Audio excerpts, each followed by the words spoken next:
व्यसनमुक्त खोपोलीसाठी पानटपरी चालकांची साथ, पोलिसांच्या आवाहनाला सकारात्मक प्रतिसाद। खोपोली शहरातील नागरिक आणि विशेष करून तरुण पिढी व्यसनाच्या विळख्यात अडकू नये, आरोग्यदायी समाज घडावा आणि अनेक कुटुंबांचे संसार उद्ध्वस्त होऊ नयेत या सामाजिक जाणीवेतून खोपोली पोलीस स्टेशनने शहरातील पानटपरी चालकांची विशेष बैठक घेतली। यावेळी प्रभारी पोलीस अधिकारी सचिन हिरे यांनी गुटखा, ई सिगारेट, वेप, हुक्का, फुलचंद पान तसेच प्रतिबंधित तंबाखूजन्य पदार्थांची विक्री टाळण्याचे आवाहन केले। बैठकीत त्यांनी युवक आणि विद्यार्थी वर्गामध्ये वाढणाऱ्या व्यसनाधीनतेबद्दल चिंता व्यक्त केली। क्षणिक नफ्यासाठी विकल्या जाणाऱ्या पदार्थांमुळे अनेक कुटुंबांवर आरोग्य आणि आर्थिक संकट ओढवत असल्याचे सांगत, कॅन्सरसारख्या गंभीर आजारांचे वाढते प्रमाण ही समाजासाठी धोक्याची घंटा असल्याचे त्यांनी स्पष्ट केले।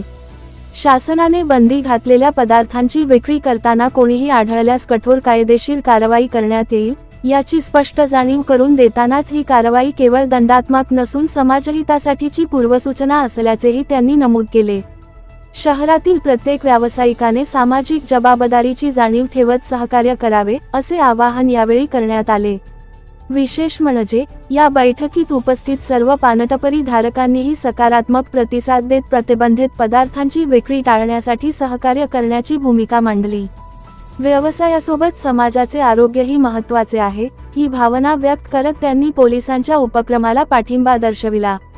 रायगड जिल्हा पोलीस अधीक्षक आचल दलाल आणि उपविभागीय पोलीस अधिकारी डॉक्टर विशाल नेहुल यांच्या मार्गदर्शनाखाली सुरू असलेल्या या जनजागृती मोहिमेमुळे खोपोली शहर व्यसनमुक्त आणि अधिक सुरक्षित करण्याच्या दिशेने एक सकारात्मक पाऊल पडत असल्याची भावना व्यक्त होत आहे।